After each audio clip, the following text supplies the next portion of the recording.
Hello. Modern history के नए topic में हम लोग काफ़ी इम्पोर्टेंट एस्पेक्ट जो अपनी पूरी फ्रीडम स्ट्रगल है उसके बारे में हम लोग समझने की कोशिश करेंगे। तो टॉपिक है अपने पास राइज ऑफ नेशनलिज्म कि देश के अंदर आखिर किस तरीके से राष्ट्रवाद का उदय होता है, क्या क्या इसके पीछे रीजंस रहे, क्यों, और दूसरी चीज़ कौन कौन से इम्पोर्टेंट इवेंट्स रहे जो कहीं ना कहीं देश के अंदर नेशनलिज्म के फीलिंग्स को जो है ओरिजिनेट करने में हेल्प करते हैं। तो उसी के बारे में हम लोग समझने की कोशिश करेंगे, क्योंकि जो नेशनलिज्म अपने देश के अंदर राइज हुआ, 1857 का रिवोल्ट हुआ और वहाँ पे बहुत सारे हीरोइक फिगर जो है लोगों के सामने आए और लोगों को उनसे काफ़ी ज़्यादा इंस्पिरेशन मिलता है कि आखिर भले ही उनका मोटिव अलग अलग हो, लेकिन एक पर्पस था कि अंग्रेज़ों को इंडिया से किसी भी तरीके से हटा देना, उनको यहाँ से निकाल देना। तो देश के अंदर जो नेशनलिज्म की भावना जागती है वो अपने आप में एक बहुत ही स्ट्रॉन्ग फीलिंग होता है और वो एक काफ़ी ग्लोरियस चैप्टर है अपने पूरे मॉडर्न इंडियन हिस्ट्री के अंदर, क्योंकि ये पहली बार ऐसा हुआ कि हम लोग जो पूरी की पूरी जो इंडिया है, पूरा का पूरा जो भारत था, पूरा का पूरा इलाका जो है कंप्लीट तरीके से एक स्ट्रिंग के अंदर, एक धागे के अंदर बंधता हुआ अपने को दिख रहा था। तो फर्स्ट टाइम जो था इंटायर इंडियन हिस्ट्री के अंदर एक स्ट्रॉन्ग कलेक्टिव कंससनेस जो है डेवलप होता है पूरे सिटीजन्स के अंदर, और सभी लोग सिर्फ और सिर्फ एक ही मोटिव के साथ जो है देश के लिए, देश को आज़ाद करने के लिए, देश के लोगों को एक दूसरे को सपोर्ट करने के लिए एक साथ खड़े होते हैं। तो काफ़ी इम्पॉर्टेंट एस्पेक्ट है। अब कहता है कि ये एक कल्चरल कॉन्सेप्ट था, it is a cultural concept. Nationalism basically है क्या? तो नेशनलिज्म एक कल्चरल कॉन्सेप्ट है, आइडियोलॉजी है जो बिलीव करता है कॉमन आइडेंटिटी में कि हम सब भारतीय हैं। इस आइडेंटिटी को जो है सभी लोगों ने पहचाना, चाहे वो हिंदू हों, चाहे वो मुस्लिम हों, चाहे वो सिख हों, चाहे वो हिंदी बोलते हों, चाहे वो तमिल बोलते हों, चाहे वो तेलुगु बोलते हों, लेकिन उनकी जो फीलिंग थी वो क्या थी कि भाई नहीं, हम लोग एक हैं और हम लोगों का प्राइम मोटिव यही है कि किसी तरीके से यहाँ से अंग्रेज़ों को बाय हुक और बाय क्रुक जो है यहाँ से हटा देना। तो एक कल्चरल कंसेप्ट है, एक आइडियोलॉजी है जो कॉमन आइडेंटिटी को क्या करता है, बताता है, वही है नेशनलिज्म। अब कहता क्या है कि स्पिरिट ऑफ नेशनलिज्म का कॉन्सेप्ट कहाँ से आता है? तो कहता क्या है कि जब हम लोग खुश होते हैं या जब हम लोग दुखी होते हैं, अब कोई एक घटना घट रही है और उसके वजह से पूरा का पूरा देश जो है खुश है, भारत वर्ल्ड कप जीता, पूरे की पूरी इंडिया, हर एक जो है कॉर्नर्स जो है खुश है। अगर कोई प्रॉब्लम में फंस रहे हैं तो पूरा का पूरा देश जो है एक साथ इकट्ठा होकर के उस प्रॉब्लम को क्या कर रहा है, फेस कर रहा है। तो वही when citizen start sharing the pleasure and pain of each other, उसी भावना को, उसी को हम लोग क्या कहते हैं, नेशनलिज्म कहते हैं। तो राष्ट्रवाद, राष्ट्रीयता, ये क्या है कि जब हम लोग अपने बाउंड्री, अपने आइडेंटिटी को छोड़ करके एक कंप्लीट आइडेंटिटी लेते हैं, एक इंडियन की आइडेंटिटी लेते हैं, एक भारतीय होने की आइडेंटिटी लेते हैं, वही देशभक्ति की भावना होती है। अब इसके अंदर बेसिकली इवेंट्स होता क्या है कि कोई भी घटना, अब हम लोग जैसे जलियांवाला बाग मैसेकर देखते हैं 13 अप्रैल 1919, एक घटना जो अमृतसर के जालियांवाला बाग में होती है, लेकिन उसका गुस्सा पूरे के पूरे देश के अंदर जो है हर एक वर्ग के लोगों के अंदर, हर एक जो है राइटर हों, जो अपने रविंद्रनाथ टैगोर हों, महात्मा गांधी हों, सभी लोगों ने उसको क्या किया, उसके अंदर अपनी आइडेंटिटी, अपनी यूनिटनेस जो है, अपना जो यूनाइटेड फ्रंट जो है दिखाया। तो वही कहता है, events taking part in one part of country start generating reactions in other parts or all over the India. That is the feeling of nationalism. तो नेशनलिज्म बेसिकली क्या है, तो अच्छे से अगर हम लोग समझें तो एक कल्चरल कॉन्सेप्ट है, आइडियोलॉजी है, जो बिलीव करता है कॉमन आइडेंटिटी के अंदर कि जब सिटीजन्स अपने खुशी और दुखी को एक साथ फील करने लगते हैं और देश के किसी एक पार्ट में अगर कोई घटना घटती है तो उसका पूरा असर पूरे देश के ऊपर हो, तभी हम लोग कहते हैं that is the true nationalism. अब इसके अंदर बहुत सारे फैक्टर्स जो है इक्वली काम करते हैं। अब चाहे वो ब्रिटिश रूल का रोल रहा हो, या हमारे इंडियन सोशल रिफॉर्मर्स का रोल रहा हो, या पूरे विदेश में देश दुनिया के अंदर जो घटनाएं घटी उससे हमारे लोग भी प्रभावित हुए और हमारे अंदर भी चीज़ें डेवलप होनी स्टार्ट हुई। और जो हिस्टोरिकल रिसर्चर्स हुए, उन्होंने जो रिसर्च किया, मौर्याज़ के बारे में बताया, गुप्ताज़ के बारे में बताया, तो हम लोगों को लगा कि नहीं भाई, हम लोग तो एक ही थे। वो तो बाद में जो है लेटर मुगल्स के समय हम लोग टूट गए और उसका फ़ायदा अंग्रेज़ लोग उठाए और यहाँ पे कैप्चर कर लेते हैं। अब अगर हम लोग positive impact of British rule की बात करें तो सबसे पहला काम जो अंग्रेज़ों के द्वारा किया गया वो था पॉलिटिकल यूनिफिकेशन। क्योंकि जिस समय अंग्रेज़ आए थे, मराठा अलग, सिख अलग, मैसूर अलग, बंगाल अलग, हैदराबाद अलग, सब अलग अलग थे। तो हमारी यूनिटी जो थी बिल्कुल भी नहीं थी, तो हम लोग कमज़ोर थे। अंग्रेज़ों ने क्या किया, सभी को धीरे धीरे धीरे धीरे जीतते गए और उसको एक पूरा का पूरा यूनिफिकेशन जो है इन्होंने दिखाया। तो नेबरिंग स्टेट को जो है इन्होंने जीता, सब्जुगेटिंग अदर्स, दूसरे को भी जो है उस चीज़ों को मानने की जो है इन्होंने ब्रिटिशर्स की जो सॉवरनिटी थी, सुज़ैनिटी थी, उसको मानने के लिए मजबूर किया। अब अगर उन्होंने एक बार यूनिफिकेशन कर दी तो सबसे बड़ी चीज़ क्या हुई कि एक यूनिफॉर्म एडमिनिस्ट्रेशन जो है लाया गया कि अगर कोई कानून कलकत्ता के अंदर बन रहा है तो वो कानून पूरे के पूरे भारत के अंदर क्या होगा, लागू होगा। अब अगर कोई भी चीज़ जो है अंग्रेज़ डिसाइड करते हैं तो वो पूरे के पूरे इंडिया पे आएगा। तो यानी कि एक यूनिफॉर्म एडमिनिस्ट्रेशन लाया गया। अब हम कह सकते हैं कि अगर ब्रिटिशर्स के किसी रूल के वजह से कोई भी एक जगह अगर परेशान है तो वो सिर्फ एक पर्टिकुलर रीज़न परेशान नहीं होगा, पूरा का पूरा देश क्या होगा, परेशान होगा। अब अगर ड्रेन ऑफ वेल्थ थ्योरी हम लोग देखें दादा भाई नेहरूजी की, उन्होंने कहा कि अंग्रेज़ हम लोगों को क्या कर रहे हैं, लूट रहे हैं डायरेक्टली और इनडायरेक्टली। तो वो किसी पर्टिकुलर रीज़न को नहीं लूट रहे हैं, वो पूरे के पूरे इंडिया को लूट रहे हैं। यानी जो उनकी एडमिनिस्ट्रेशन है वो उनसे सब के सब लोग क्या होंगे, परेशान होंगे। अब पहले जो जुडिशियल सिस्टम हुआ करता था वो बेसिकली कास्ट पे बेस्ड था कि जो ब्राह्मण हैं, जो हायर कास्ट के लोग हैं, वो डिसीजंस देते थे। अनटचेबिलिटी हुआ करता था, कास्टिज्म हुआ करता था। लेकिन जब अंग्रेज़ यहाँ पे एक जुडिशियल सिस्टम लेकर के आते हैं, लॉ ऑफ गैंटू के बारे में हम लोग पढ़े हैं, कंपाइलेशन ऑफ हिंदू कोड हम लोगों ने पढ़ा, पर्सनल लॉज के बारे में पढ़ा। तो न्यू जुडिशियल सिस्टम आई जो रूल ऑफ लॉ के ऊपर बेस्ड था, जिसके वजह से जो कास्ट वाला सिस्टम था वो कम्प्लीटली यहाँ से हटता चला गया।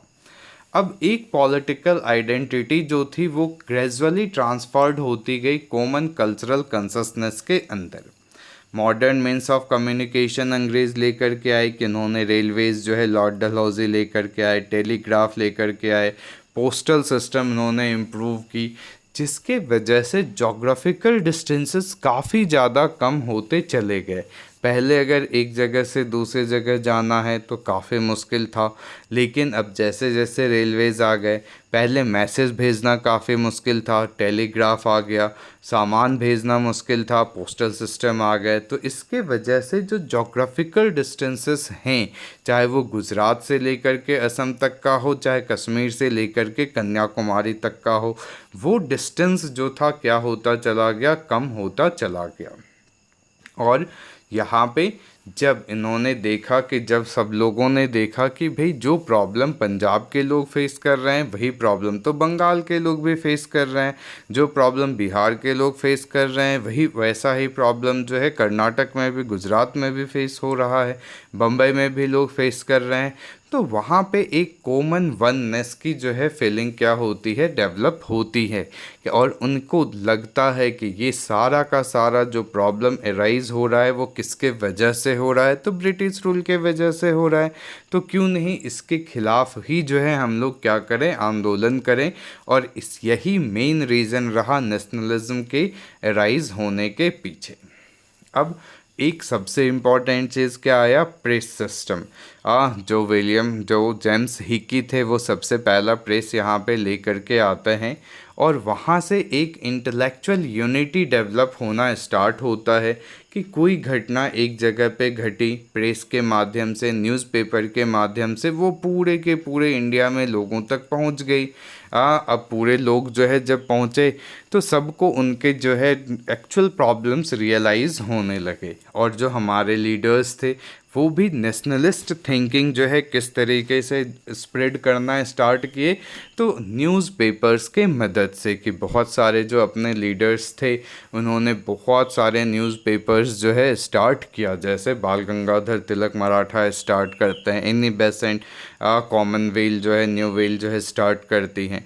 तो इस तरीके से बहुत सारे जो है लोगों ने अपने अपने विचारों को प्रेस के माध्यम से, न्यूज़पेपर के माध्यम से अलग अलग लोगों तक पहुंचाया।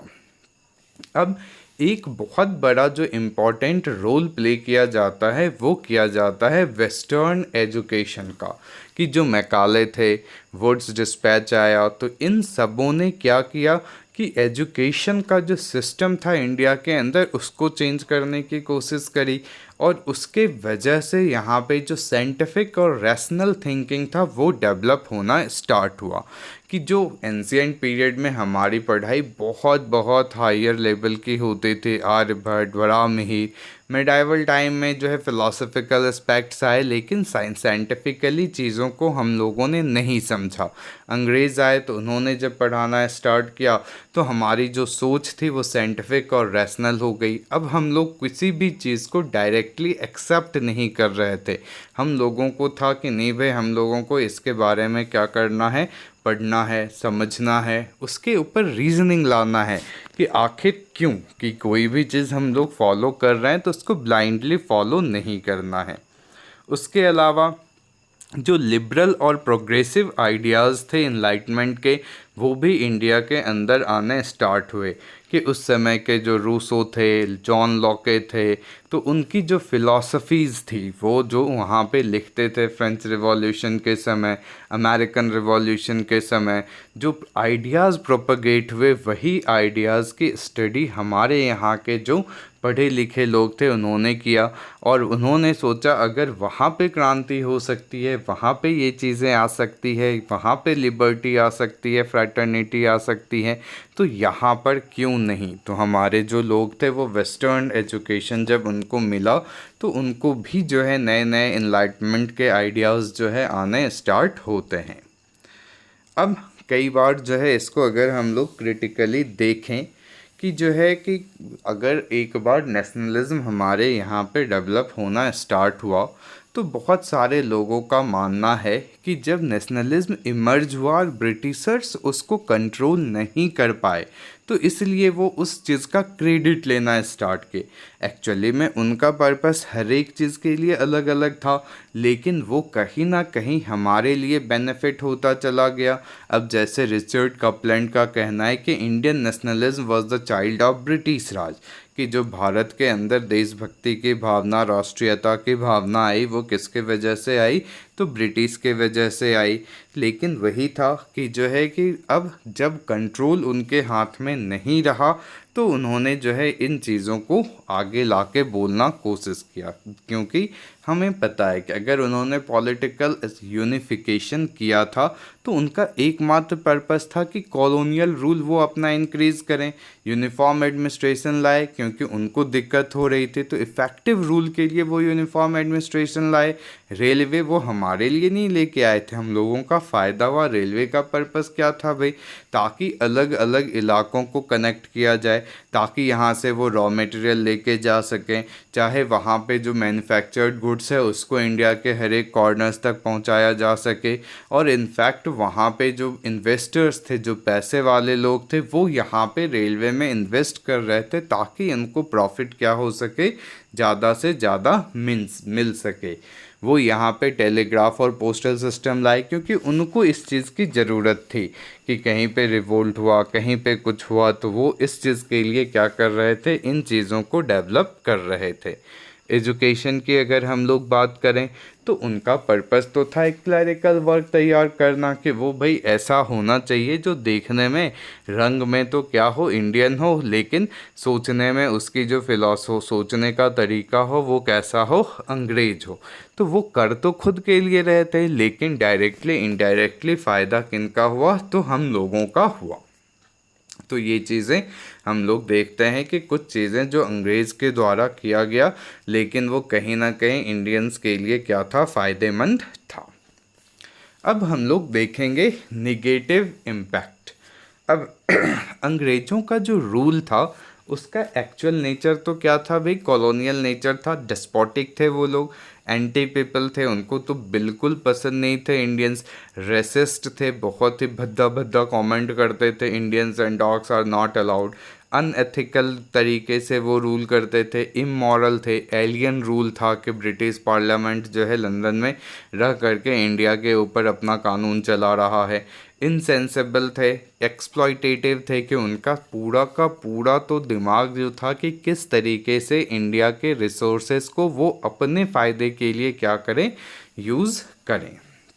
क्योंकि उनके जितने भी रूल्स थे वो किस चीज़ से गाइडेड होते थे, तो ब्रिटिश इंटरेस्ट से, कि उनका एक ही मोटिव था कि इंडियन रिसोर्सेज को कितना ज़्यादा से ज़्यादा एक्सप्लॉइट करें और अपना कितना ज़्यादा से ज़्यादा क्या करें, फ़ायदा करें।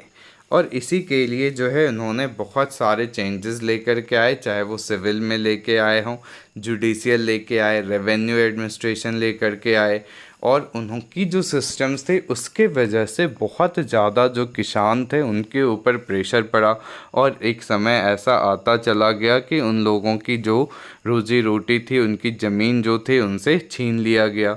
इंडिया का जो वेल्थ है वो ड्रेन आउट किया गया, उसके बारे में हम लोग और पढ़ेंगे। Dadabhai Naoroji drain of wealth theory उन्होंने दिया था, उनकी बुक थी, ऐसे था, poverty and un British rule in India. और यहाँ की जो बेसिक हैंडीक्राफ्ट सिस्टम थे उसको भी उन्होंने क्या किया, जानबूझ करके डिस्ट्रॉय किया।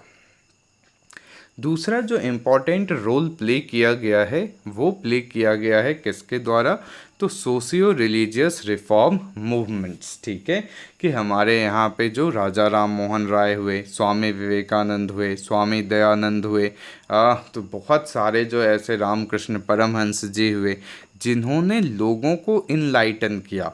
क्योंकि इनका मूवमेंट भले था कि हाँ भाई जो ब्राह्मणिकल सिस्टम्स के अंदर डिमेरिट्स आ गए हैं उनको दूर किया जाए, लेकिन उनका नेचर जो था, विवेकानंद जी का नेचर था कि भाई हम लोग जब तक गुलाम रहेंगे तब तक जो है कुछ नहीं कर सकते। ठीक है, स्वामी दयानंद जी का था कि जो है कि हिंदुस्तान जो है हिंदुओं के लिए है। ठीक है, या फिर जो है उन लोगों की जो अपनी फ़िलॉसफी थी उसके वजह से एक नेशनलिस्ट कैरेक्टर जो है लोगों के अंदर डेवलप होता है।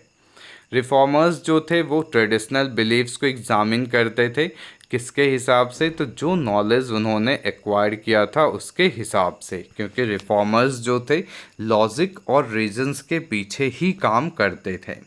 कास्टिज्म, अनटचेबिलिटी, ये सारी चीज़ों को कंडेम किया जाता था। कॉमन एलिमेंट्स जो था इंडियन कल्चर के अंदर उसको हाईलाइट किया गया। Greatness of Indian culture was put in front of the masses, कि जब हमारे यहाँ पे जो विलियम जोन्स थे उन्होंने एशियाटिक सोसाइटी के इस्टेब्लिशमेंट करी थी, और फिर उन्होंने जब डिस्कवरीज करना स्टार्ट किया, फिर धीरे धीरे धीरे धीरे जो है चीज़ों के बारे में पता चलने लगा। मौर्यास के बारे में पता चला, गुप्ताज के बारे में पता चला, हड़प्पन के कल्चर के बारे में पता चला। तो उसके बाद जो एक इन्फीरियरिटी का जो सिंबल था हमारे इंडियंस के ऊपर, वो कंप्लीट तरीके से ख़त्म हो गया, और जिसके वजह से एक सोशियो कल्चरल यूनिटी को काफ़ी ज़्यादा बल मिलता चला गया। और धीरे धीरे हम लोगों के अंदर एक सेंस ऑफ प्राइड भी डेवलप हुआ कि हम लोग की जो सिस्टम है, हम लोग का जो कल्चर है, वो काफ़ी ज़्यादा सुपीरियर है। और इसके वजह से एक नेशनलिस्ट कंससनेस जो है लोगों के अंदर क्या होता है, डेवलप होता चला जाता है। हिस्टोरिकल रिसर्च में एशियाटिक सोसाइटी जो थी, उन्होंने जो अपनी एंशियंट हिस्ट्री थी उसको ढूंढने में काफ़ी मदद करी। उसके अलावा गुप्ता पीरियड को golden period of Indian history कहा गया। अशोकन एडिक्स जब डेसिफर किया गया जेम्स प्रिंसेप के द्वारा 1837 के अंदर, तो काफ़ी बड़ी चीज़ें जो थी उसके अंदर लिखी हुई थी। जो अशोक के धम्म थे, अशोक का अपना जो एक्सटेंशन था एम्पायर का, वो काफ़ी बड़ा था, और जो उनका वे ऑफ रूल था वो काफ़ी ज़्यादा प्रैक्टिकलिटी के ऊपर बेस्ड होता था। कुछ इंटरनेशनल डेवलपमेंट्स हुए, जैसे कि यूरोप के अंदर या इटालियन या जर्मन जो है उनका यूनिफिकेशंस हुआ, अमेरिकन रिवॉल्यूशंस हुआ, फ्रेंच रिवॉल्यूशंस हुआ। इन सबों को देखते हुए भी हमारे जो पर्सन्स थे, जो इनलाइटेंड पर्सन थे, जो पढ़े लिखे लोग थे, उनको लगा कि अगर वहाँ पे ये चीज़ें पॉसिबल है तो हम लोग भी कर सकते हैं। उसके अलावा कुछ अंग्रेज़ों का भी कंट्रीब्यूशन रहा कि उनकी जो नीति थी उसके वजह से इंडियंस के मन में बहुत गुस्सा था, और जब सबों के मन में गुस्सा होगा तो वो गुस्सा भी यूनाइट होकर के एक फीलिंग्स के रूप में सामने आएगा। जैसे लिटन थे, उन्होंने मैक्सिमम एज जो सिविल सर्विसेज की पहले 21 होते थे उसको घटा के 19 कर दिए। 1878 में वर्नाकुलर प्रेस एक्ट आ गया कि बिना अंग्रेज़ों के परमिशन के आप कोई भी आर्टिकल्स न्यूज़पेपर में या बुक्स में नहीं छपवा सकते। आर्म्स एक्ट जो है लिटन लेकर के आता है, जिसके तहत ये था कि हम लोग जो है आर्म्स नहीं रख सकते हैं विदाउट परमिशंस या फिर विदाउट परमिट। मद्रास वगैरह के अंदर बहुत ज़्यादा फेमाइन थी, और इधर लिटन साहब जो थे वो दिल्ली दरबार में पैसे लुटा रहे थे। तो लोगों को लगा कि यार ये अंग्रेज़ जो है किसी भी तरीके से हमारा भला तो नहीं चाहते हैं। इम्पोर्ट ड्यूटीज़ हटा दी गई ताकि अब अंग्रेज़ों का जो सामान था यहाँ पे आके सस्ता हो जाए, और जब अंग्रेज़ों का सामान सस्ता होगा तो हमारे जो मज़दूर हैं, हमारे जो कारीगर हैं, उनका क्या होगा, काफ़ी ज़्यादा उनको मुश्किल का सामना करना पड़ेगा। एक इल्बर्ट बिल कंट्रोवर्सी थी लॉर्ड रिपन के समय की, जिसके अंदर था कि भारतीय जो जज हैं वो अंग्रेज़ों के ऊपर भी फैसला दे सकते हैं। उसके वजह से भी अंग्रेज़ लोग जो थे काफ़ी हंगामा किए, और फाइनली इसके अंदर भी जो है अमेंडमेंट किया गया। तो इंडियंस को लगने लगा कि भाई अंग्रेज़ तो किसी भी तरीके से अपने आप को जो है हमारे हिसाब से तो समझते नहीं, वो तो अपने आप को बहुत होशियार समझते हैं। अब कुछ चीज़ें हैं जो फैक्चुअल चीज़ें हैं जो याद करना है अपने को, कि जैसे इंडियन रेलवे डलहौजी सबसे पहला Bombay to Thane in 1853। Telegraph भी डलहौजी के समय में हुआ था, पहला टेलीग्राफ आगरा से कलकत्ता। पोस्टल सिस्टम भी डलहौजी जो है वो जो है उसको क्या करता है, इम्प्रूव करता है। वुड्स डिस्पैच 1854 में मॉडर्न एजुकेशन का पिलर माना जाता है। अब आगे कुछ टॉपिक्स के समरी हैं जो अपने को याद रखना है। Direct consequences of British rule में economic exploitation, unified system of administration, new means of transport and communication, printing press, new education policy, policy of continuous expansion, racial discrimination, foreign character of the British rule. Indirect consequences में क्या था, तो political unity, economic and administrative unity of India, psychological unity develop हुआ, establishment of peace and orderly government, rise of middle class, intellectual awakening, progressive character of socio cultural reform, और impact of rediscovery of Indian past. उसके अलावा कुछ additional factors रहे, जैसे contemporary European movements, lord Lytton की policy और Ilbert bill controversy. तो ये सारी चीज़ें काफ़ी डिटेल से समझने की कोशिश कीजिएगा। Thank you.